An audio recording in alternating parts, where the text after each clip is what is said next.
Warahmatullahi Wabarakatuh. Selamat pagi pemirsa TV Peduli dimanapun Anda berada. Alhamdulillahirrabbilalamin. Wassalatu wassalamu ala asrafil anbiya wal mursalin Sayyidina Muhammad wa ala alihi wa ashabi ajmain. Puji syukur kita panjatkan kehadirat Allah Subhanahu wa taala karena kita masih dapat diberi kesempatan untuk hadir di studio ini untuk melaksanakan kegiatan live talk show Komisi Khusus Islami yang setiap hari Jumat dilaksanakan. Dan menarik tema kita pada pagi hari ini yaitu akan membahas seputar ilmu dan akhlak kunci sukses hidup di era milenial. Dan di studio saat ini saya sudah ditemani dengan Ustadz Khairuddin SPDI MA selaku pemubalik dan Kepala Sekolah MTS Al-Badar Parepare. Assalamualaikum Ustadz, selamat pagi. Waalaikumsalam warahmatullahi wabarakatuh. Sehat Ustadz? Alhamdulillah. Alhamdulillah. Dan baik pemirsa, kita langsung saja dengan tema kita yaitu ilmu dan akhlak kunci sukses hidup di era milenial.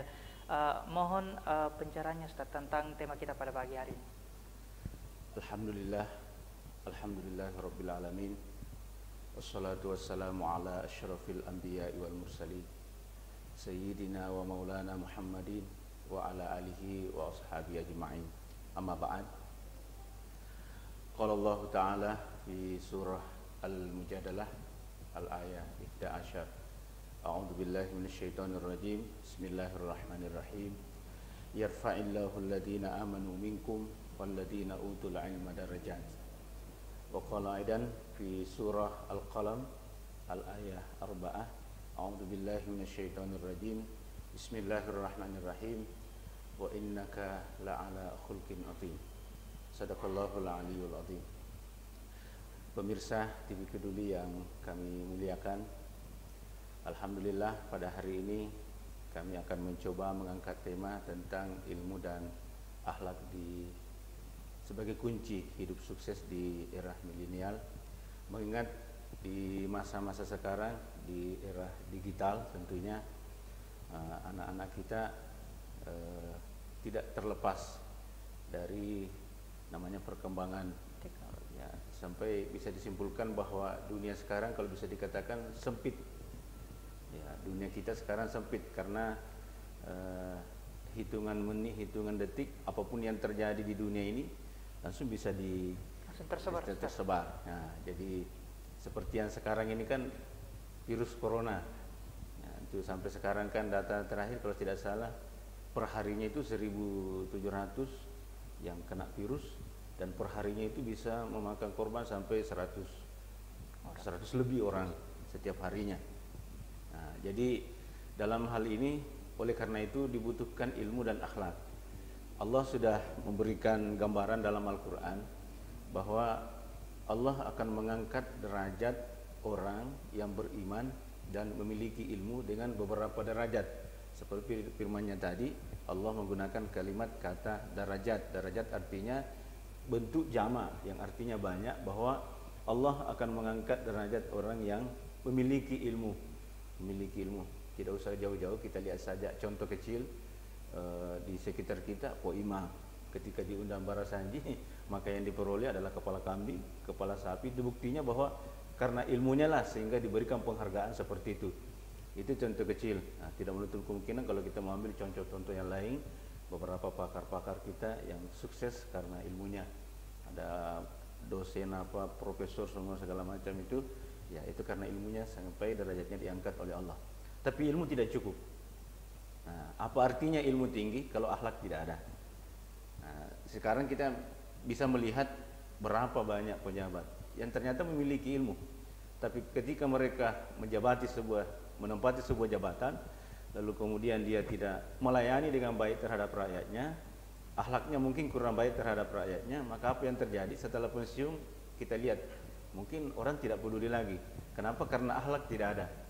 Tapi apapun profesinya orang, kalau dia memiliki akhlak, maka itu akan tinggi derajatnya. Sebagaimana tadi saya sampaikan bahwa dalam Al-Quran surah Al-Qalam ayat 4, Allah berfirman, wa innaka la'ala khulqin azim. Kamu itu Muhammad memiliki budi pekerti yang sangat agung. Kalimat azim ini dibawanya ada dua. Yang pertama khuluqin hasanin, akhlak yang baik. Seperti kita berjalan ada duri, kita buang duri itu di jalanan, itu namanya akhlak yang baik. Tingkat kedua ada namanya khuluqin karim, akhlak yang mulia. Seorang anak yang memandang orang tuanya dengan senyuman, itu termasuk akhlak yang mulia, berbuat baik kepada orang tua. Nah, sementara khuluqin azim, inilah akhlak yang tertinggi. Dan ternyata gelar ini Allah berikan kepada baginda Rasulullah SAW. Dan ternyata sudah dibuktikan berapa banyak orang tertarik masuk Islam bukan karena hartanya Nabi.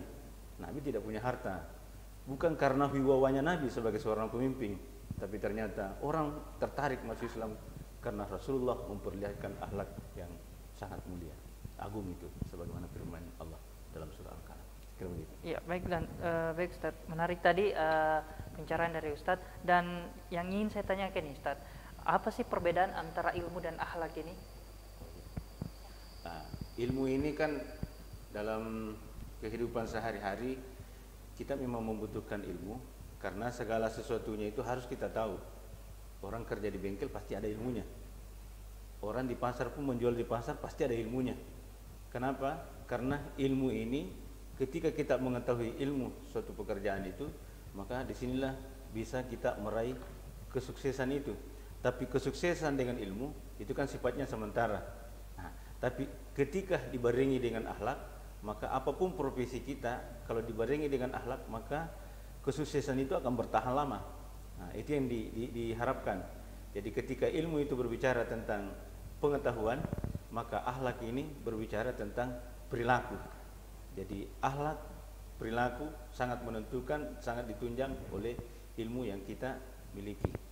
Nah, syarat untuk menjadi pemimpin juga pun harus dua-duanya ada. Ilmu ada, kemudian akhlaknya juga harus baik. Ya, baik. Dan nah, bagaimana caranya nih Ustaz untuk memperoleh ilmu dan akhlak yang baik?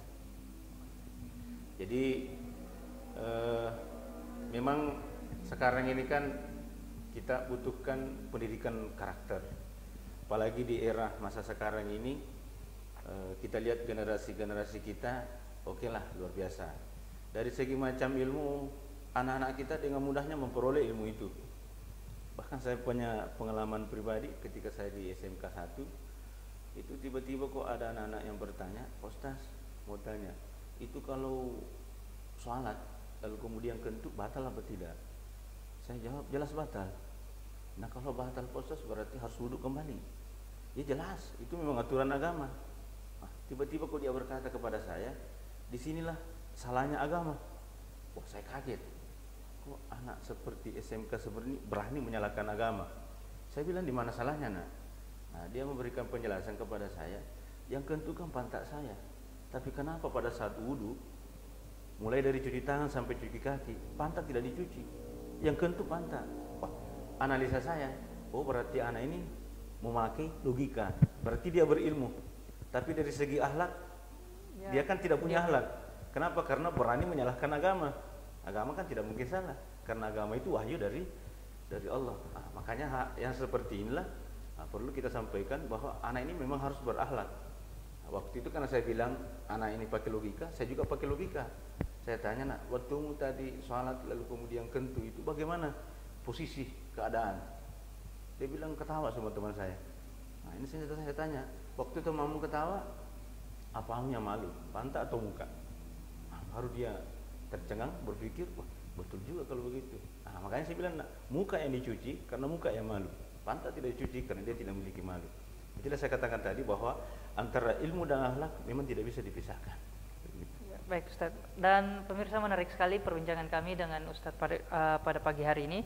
Dan tentunya sebelum kami melanjutkan perbincangan kami, jangan kemana-mana, karena setelah ini, setelah jeda iklan pariwara berikut ini, kami akan kembali.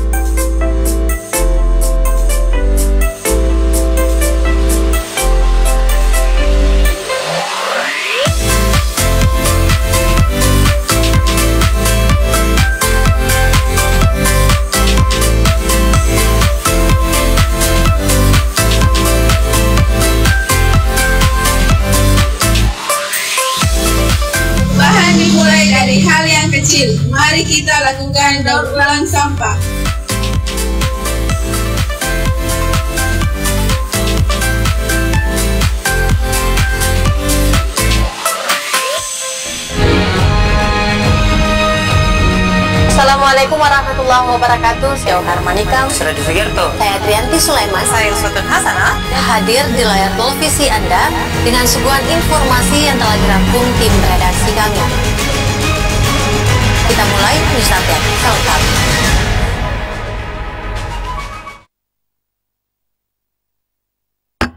Waspada demam berdarah.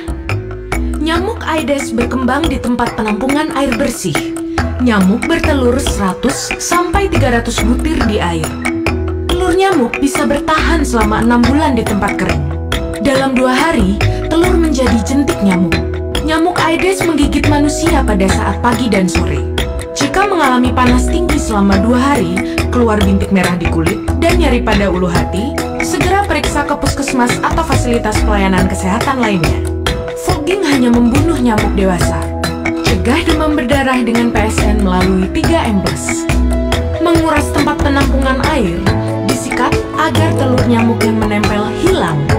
Menutup tempat penampungan air, mendaur ulang barang bekas. Dengan PSN, nyamuk akan mati. Cegah demam berdarah dengan PSN.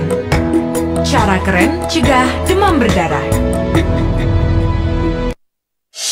Telah hadir di kota B.J. Habibie, pusat jajanan dan oleh-oleh khas Parepare. Dapatkan aneka jajanan, aksesoris yang unik, souvenir, serta berbagai busana menarik yang didesain langsung oleh Ibu Haja Erna Rashid Taufan.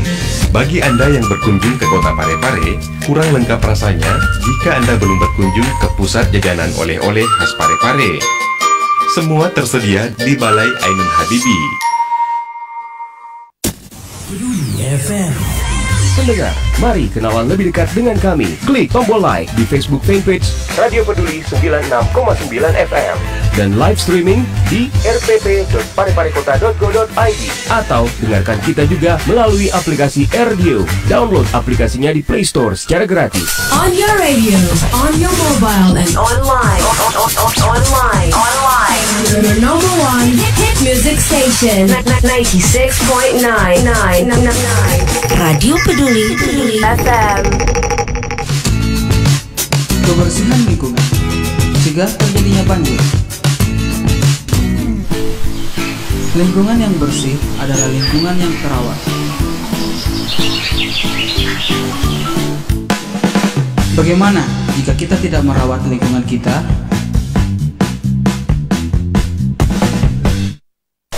Aku mau buang sampah dulu ah. Di sini aja deh.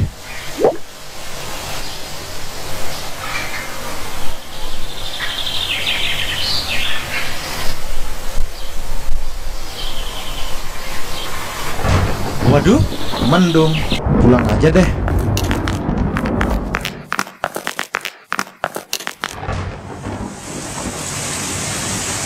Nah, hujan.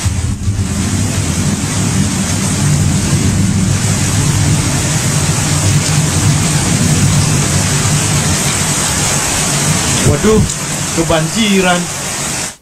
Jagalah kebersihan untuk hidup lebih baik. Pesan ini dipersembahkan oleh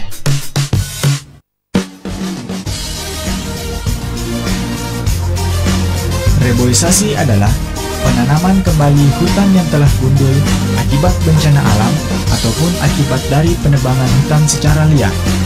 Tujuan reboisasi yaitu untuk meningkatkan kualitas hidup makhluk hidup baik manusia maupun hewan.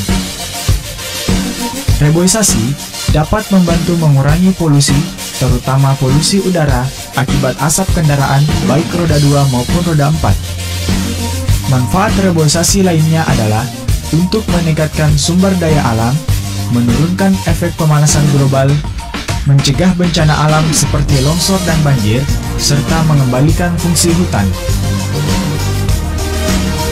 Marilah bersama-sama kita jaga alam ini dari kehancuran, karena satu dunia, satu kehidupan, dan satu kesempatan untuk menjaganya. Pesan ini dipersembahkan oleh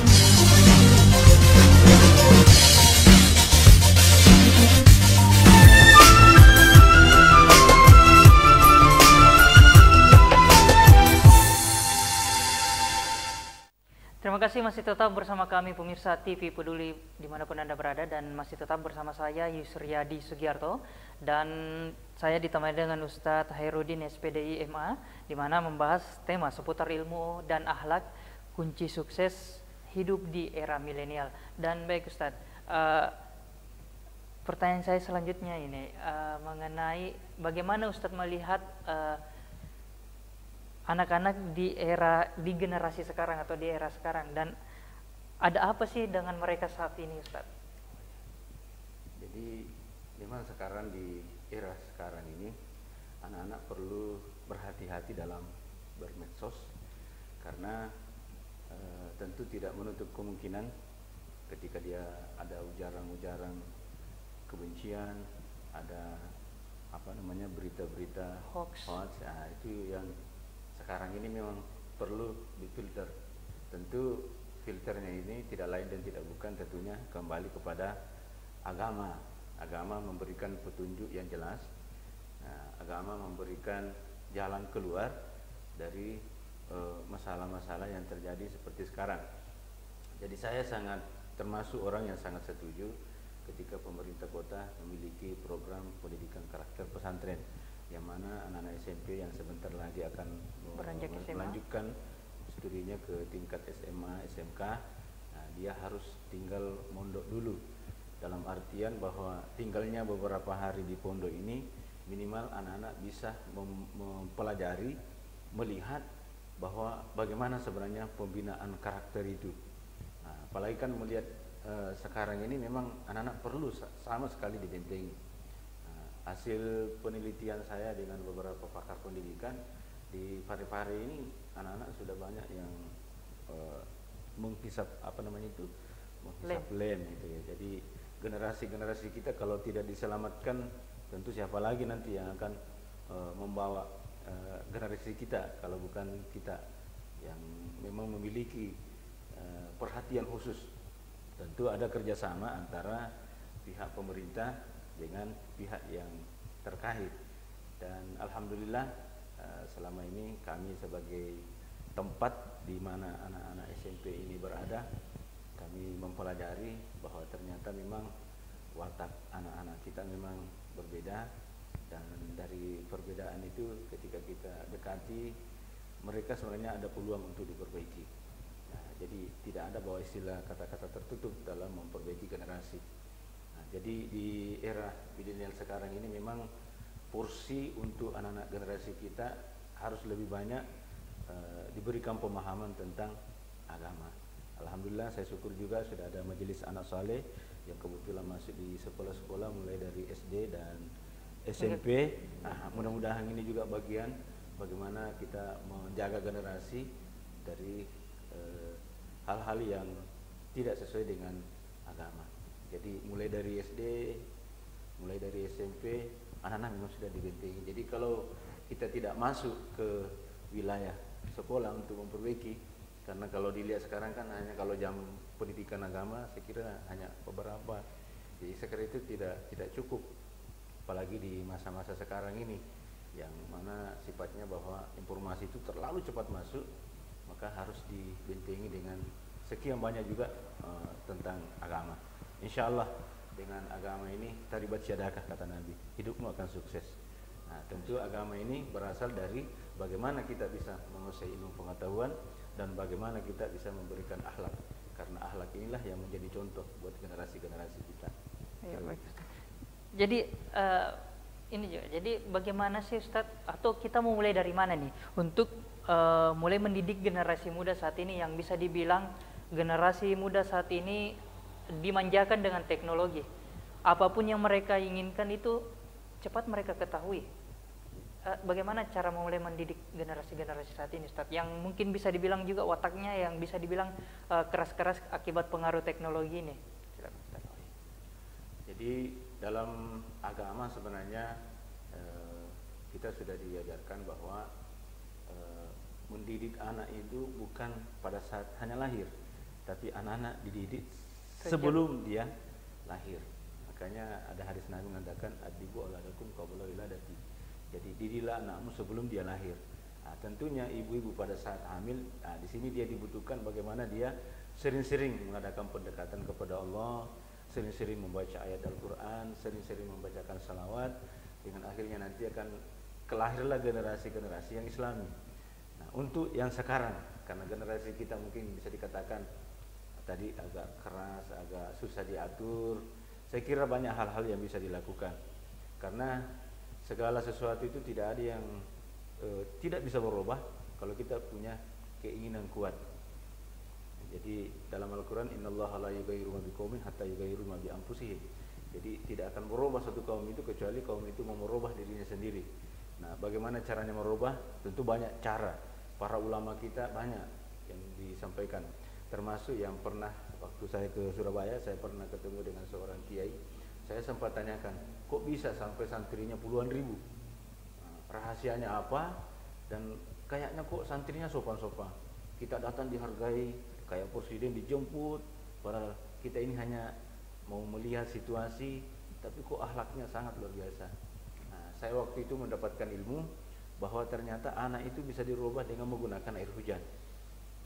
Dengan air hujan kita taruh, lalu kemudian masukkan di gelas atau di ceri atau apa, lalu kemudian kiai itu mengajarkan ketika air hujan itu ada, dengan catatan bahwa air hujan itu tidak kena sebelum turun ke tidak bersentuhan dengan tidak bersentuhan dengan sesuatu sebelum. Nah, ternyata ketika kiai itu saya tanya, apa anunya ijazah doa-doanya apa? Ternyata saya kira kita semua sudah hafal. Nah, tinggal pengamalannya. Waktu itu yang dia sampaikan ke saya, ketika air hujan itu ada, kita bacakan pertama suratul Fatihah, lalu kemudian dilanjutkan dengan surah Al-Ikhlas, lalu kemudian dilanjutkan dengan surah Al-Falaq, lalu kemudian dilanjutkan dengan surah An-Nas, lalu kemudian ditutup dengan ayatul kursi.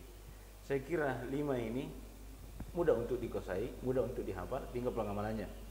Nah, dan ternyata semua tadi ini ketika kita baca itu jumlahnya masing-masing 70 kali. 70 kali. Wah, itulah alhamdulillah saya dapat ilmu bahwa ternyata anak-anak yang karakternya keras ternyata bisa dirubah. Ya, tentu ini mungkin irasional kalau menurut kita. Artinya tidak masuk akal. Tidak masuk akal buat. Tapi tidak ada yang tidak masuk akal. Kalau ini adalah kita berbicara soal agama. Karena kita tentu berharap bahwa ada kekuatan lain, ya, ada kekuatan lain yang bisa merubah karakter anak. Ya, sekalipun memang melalui ilmu, melalui pendidikan, melalui pendekatan persuasif terhadap anak yang berlaku keras ini bisa kita rubah. Tapi watak anak memang tidak bisa dirubah karena memang Al-Quran sudah mengatakan bahwa anak dalam Al-Quran itu kan memang sudah ada 4 macam.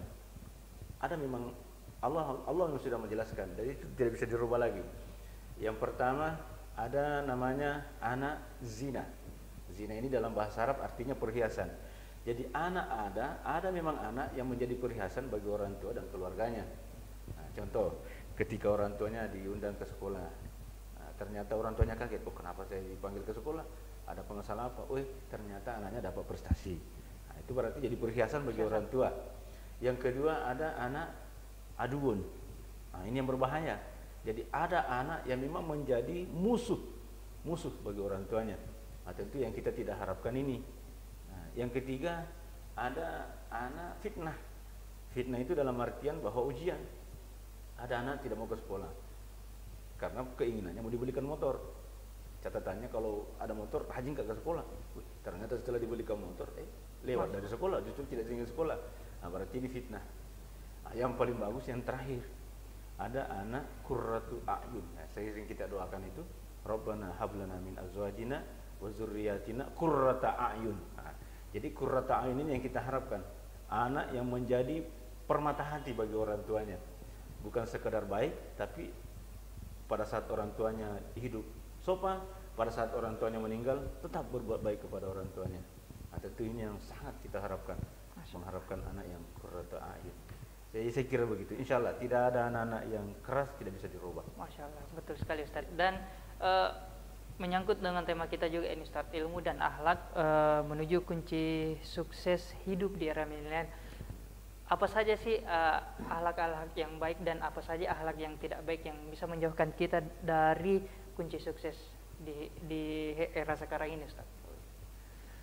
Kalau dalam ilmu tasawuf memang akhlak itu dibagi dua. Yang pertama ada akhlak mahmudah, akhlak yang terpuji. Saya kira ada sabar, ada syukur, ada ikhlas. Kemudian yang kedua ada akhlak mazmumah, ada memang akhlak yang tercela. Tentu akhlak tercela ini sombong, iri, dengki. Nah, saya kira itu macam-macam dari akhlak mahmudah dan akhlak mazmumah itu tadi. Nah, jadi untuk di masa sekarang ini memang persoalan memperbaiki akhlak seseorang, saya kira itu memang bukan persoalan yang mudah. Butuh proses. Gampang-gampang susah, Ustaz. Butuh proses dan memang itu harus dilakukan. Jadi tidak serta-merta bahwa harus berubah. Rasulullah pun ketika harus berhadapan dengan kafir Quraisy kan tidak serta-merta Rasulullah itu berhasil.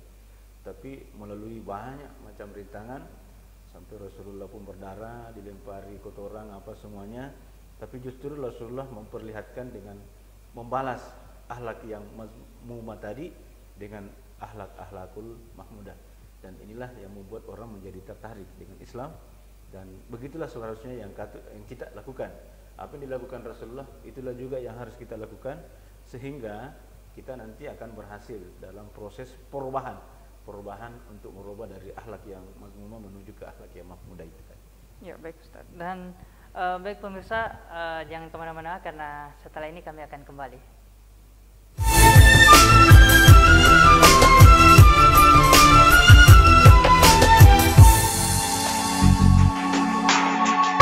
Sudah Mi, naik mak. Nggak pakai helm kok ga? Nggak.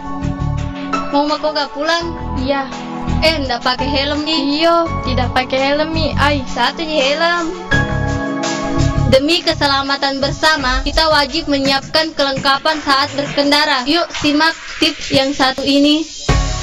Jika ingin berkendara roda 2, selalu gunakan helm berstandar SNI.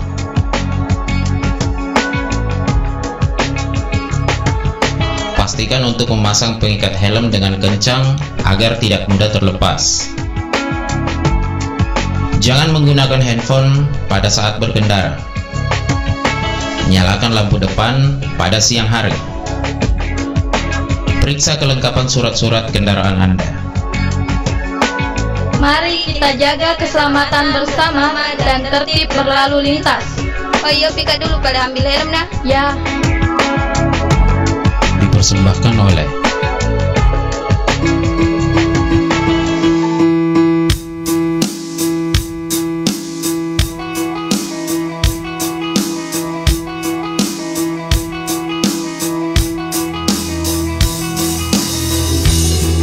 Kamu nggak mau berhenti bakar sampah? Alah, nggak usah didengar. Bakar aja daripada numpuk. Kamu nggak lihat kalau orang-orang lewat di area ini, mereka pasti nutup mulut sama hidungnya. Kamu aja tadi batuk-batuk karena asap. Kalau kamu terserang TBC bagaimana?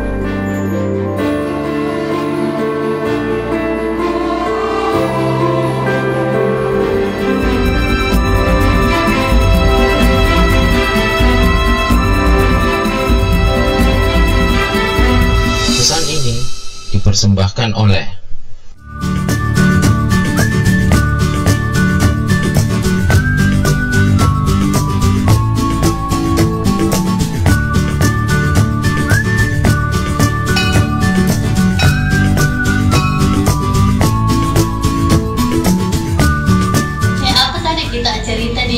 kantor. Ini Risma, ada berita nada di sosmed, katanya akan terjadi gempa di Sulawesi. Air laut pun surut dan banyak warga Pinrang yang mengungsi. Astagfirullah, berita hoax itu jangan kita lalu percayai. Jika mendapat berita toh, klarifikasi kita lebih dahulu. Itu warga Pinrang mengungsi jadi korban berita hoax ini.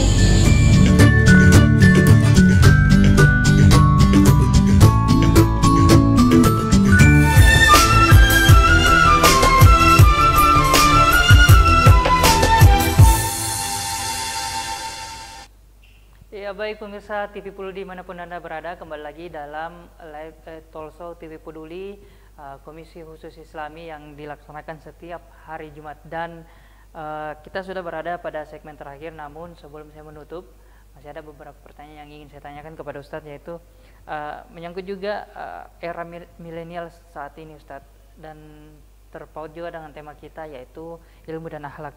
Nah, saat ini juga generasi milenial ini mungkin tidak ada di kota Parepare sendiri, tapi mungkin ada di luar kota Parepare atau di luar dunia sendiri, yaitu generasi milenial ini rentan bunuh diri. Apa sih penyebabnya Ustadz?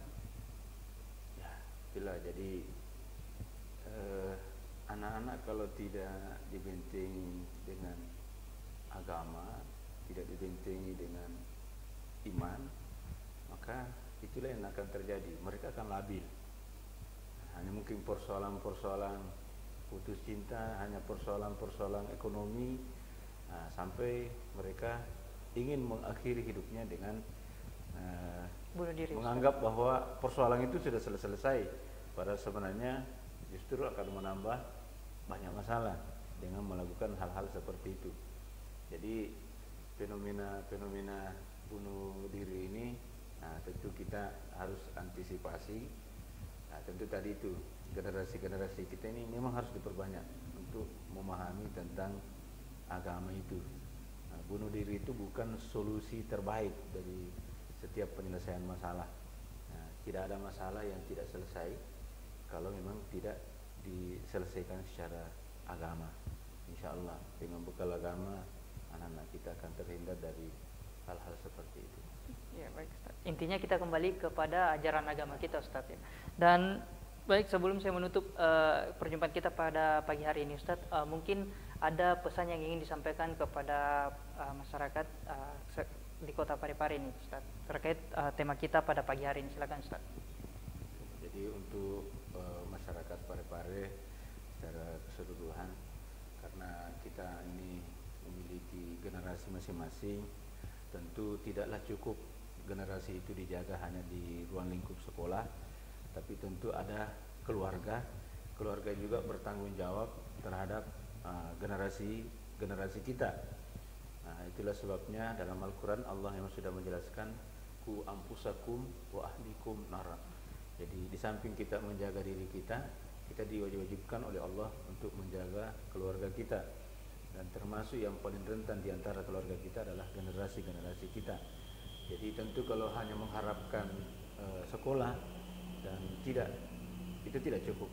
Harus di sekolah, di rumah juga orang tua harus proaktif untuk melihat keadaan anak-anaknya, perkembangan anak-anaknya, dengan siapa anak-anaknya bergaul, karena pergaulan juga sangat menentukan bagi karakter anak. Mungkin ada anak mungkin sebelumnya baik, tapi karena bergabung dengan orang-orang yang tidak baik, akhirnya pun ikut menjadi orang yang terjerumus kepada yang tidak baik. Tapi insya Allah ketika anak-anak itu bergaul dengan orang yang baik, otomatis juga akan menjadi baik.